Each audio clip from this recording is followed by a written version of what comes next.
એક તરફ ગુજરાતના અંદર દારૂબંધીની મોટી મોટી જાહેરાતો થાય છે કે ગુજરાતના અંદર ગાંધીના ગુજરાતના અંદર કોઈ પણ સંજોગોમાં જે દારૂબંધી છે તેનો કડક રીતથી અમલ થાય તેના માટેના હંમેશા પ્રયાસ કરવામાં આવે છે। એક તરફ સરકાર આવી સુફિયાની વાતો કરતી હોય ત્યારે હું સમજું છું કે તાજેતરમાં જ ગઈકાલે જે ઘટના બની એ ઘટનાના અંદર અમદાવાદ શહેરના જે નબીરાઓ છે એ દારૂ પીને બેફામ ડ્રાઇવિંગ કરતા હોય અને અકસ્માત કરીને જતા હોય ત્યારે આ તંત્ર સફાળે જાગતું હોય છે। આજે સમગ્ર ગુજરાતના અંદર જે પ્રમાણે દારૂબંધીની મોટી મોટી આપણે વાતો કરતા હોય ત્યારે અમદાવાદ શહેર હોય, બરોડા હોય કે ગુજરાતના અન્ય શહેરોના અંદર જે પ્રમાણે મોટી સંખ્યામાં દારૂ મળી રહ્યો છે, દારૂ પકડાઈ રહ્યો છે અને પોલીસ કામ કરી રહી છે તેવું આપણે સૌ જાણીએ છીએ। પરંતુ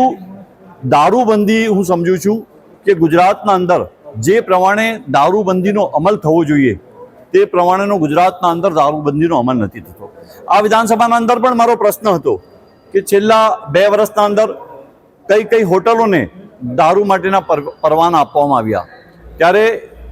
ગાંધીનગર અને અમદાવાદ શહેરના અંદર સૌથી વધારે દારૂ વેચવા માટેના હોટલોને પરવાનગી આપવામાં આવી છે। આ તો હોટલોને કાયદેસરની પરવાનગી હોય, પરંતુ હું સમજું છું કે જે પ્રમાણે બે નંબરનો દારૂ અને જે પ્રમાણે વેચાઈ રહ્યો છે અને જે